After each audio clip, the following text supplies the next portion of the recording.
لک الحمد یا اللہ، الصلاۃ والسلام علیک یا رسول اللہ، اما بعد۔ سلسلہ ہے ہمارے ناظرین کے سوالوں کے جواب کا۔ ایک انہوں نے سوال کیے ہیں کہ غسل میں شرمگاہ کو پہلے دھونا صحیح طریقہ ہے یا پھر غسل کرنے کے بعد شرمگاہ کو دھوئے؟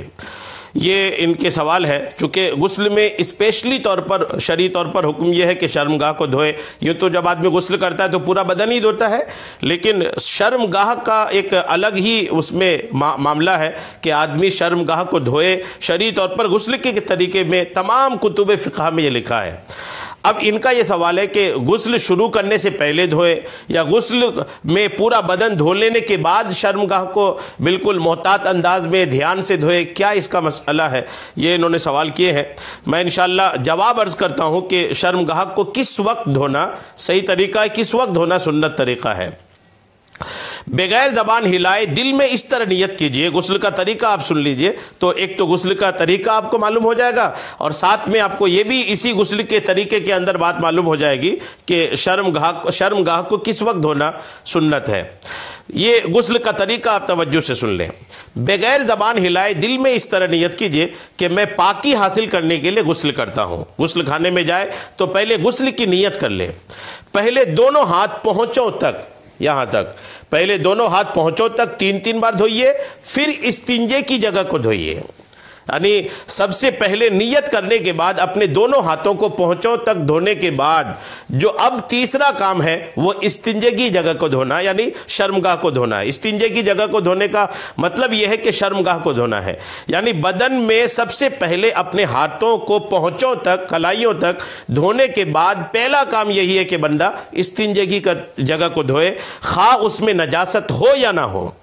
نجاست، ناپاکی کی کوئی چیز استنجے کی جگہ پر ہو یا نہ ہو، دونوں صورتحال میں ہاتھوں کو کلائیوں سمیت دھونے کے بعد آدمی کے لیے سنت طریقہ یہ ہے کہ وہ استنجے کی جگہ کو دھوئے۔ اس لیے دھوئے کہ چونکہ استنجے کی جگہ میں نجاست رہنے کا اندیشہ ہے، تو اگر نجاست ہے تو دھونے کے بعد پہلے نجاست کی جگہ ہی پاک ہو جائے، چونکہ اگر وہاں نجاست لگی ہے اس کے بعد آدمی بدن پہ پانی بہائے تو وہ نجاست پانی کے ذریعے سے بدن کے دوسرے حصے میں پھیلنے کا اندیشہ رہتا ہے۔ اس لیے بہتر یہ ہے کہ پہلے استنجے کی جگہ کو ہی دھو لے، تاکہ اگر وہاں پر نجاست ہے تو وہاں صاف ہو جائے، پانی کے ذریعے سے بدن کے دیگر حصے میں وہ نہ بہہ سکے۔ آگے اس کا طریقہ بھی سن لیجیے آپ جلدی سے، تاکہ آپ کو اگر کوئی اور غسل کے طریقے میں کوئی اور اگر آپ کو یوں سوال ہے یا کوئی آپ کے ذہن پہ کوئی خلیش ہے تو وہ بھی دور ہو جائے۔ پھر جسم پر اگر کہیں نجاست ہو، استنجے کی جگہ کو دھونے کے بعد اگر جسم پر کہیں نجاست ہو تو اس کو دور کیجئے۔ پھر نماز کا سا وضو کیجئے، مگر پاؤں نہ دھوئیے۔ ہاں، اگر چوکی وغیرہ پر غسل کر رہے ہیں تو پاؤں بھی دھو لیجئے۔ پھر بدن پر تیل کی طرح پانی چپڑ لیجئے، خصوصاً سردیوں میں، اس دوران صابن بھی لگا سکتے ہیں۔ پھر 3 بار سیدھے کندھے پر پانی بہائیے، پھر 3 بار الٹے کندھے پر، پھر سر پر اور تمام بدن پر 3 بار، پھر غسل کی جگہ سے الگ ہو جائیے۔ اگر وضو کرنے میں پاؤں نہیں دھوئے تھے تو اب دھو لیجئے۔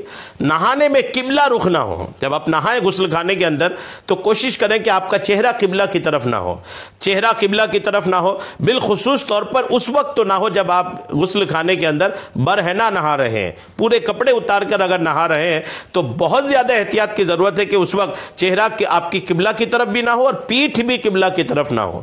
یہ الگ ہے کہ کوشش یہ کرنی چاہیے کہ غسل خانے کے اندر بھلے آپ بند کمرے میں نہا رہے ہیں پھر بھی اپنے ستر کو چھپا کر کے ہی رکھیں۔ اگرچہ جائز ہے کہ آدمی پورا ستر کھول کر کے نہائے، جائز ضرور ہے، لیکن بہتر یہ ہے کہ اپنے ناف سے لے کر کے گھٹنوں کے بیچ کی جو جگہ ہے وہ موٹے کپڑے سے چھپا کر کے رکھیں۔ قبلہ کی طرف رخ نہ ہو نہانے کے وقت، یہ بھی دھیان رکھیں۔ تمام بدن پر ہاتھ پھیر کر مل کر نہائیے، ایسی جگہ نہائیں کہ کسی کی نظر نہ پڑے۔ اگر یہ ممکن نہ ہو تو مرد اپنا ستر ناف سے لے کر دونوں گھٹنوں سمیت کسی موٹے کپڑے سے چھپا لے۔ موٹا کپڑا نہ ہو تو حسب ضرورت 2 یا 3 کپڑے لپیٹ لے، کیونکہ باریک کپڑا ہوگا تو بدن سے چپک جانے کے بعد پھر بدن کی جو رنگت ہے وہ ظاہر ہوگی۔ عورت کو تو اور بھی زیادہ احتیاط کی حاجت ہے۔ دوران غسل کسی قسم کی گفتگو مت کیجیے، دوران غسل گفتگو نہیں کرنی چاہیے. کوئی دعا بھی غسل خانے کے اندر جا کر کے نہیں پڑھے. جو بھی دعائیں ہیں غسل کی وغیرہ کی تو وہ غسل خانے کے باہر ہی پڑھنے کے ہیں, اندر داخل ہو کر کے کوئی دعا پڑھنے کی اجازت نہیں ہے. نہانے کے بعد تولیہ وغیرہ سے بدن پوچھنے میں بھی حرج نہیں ہے.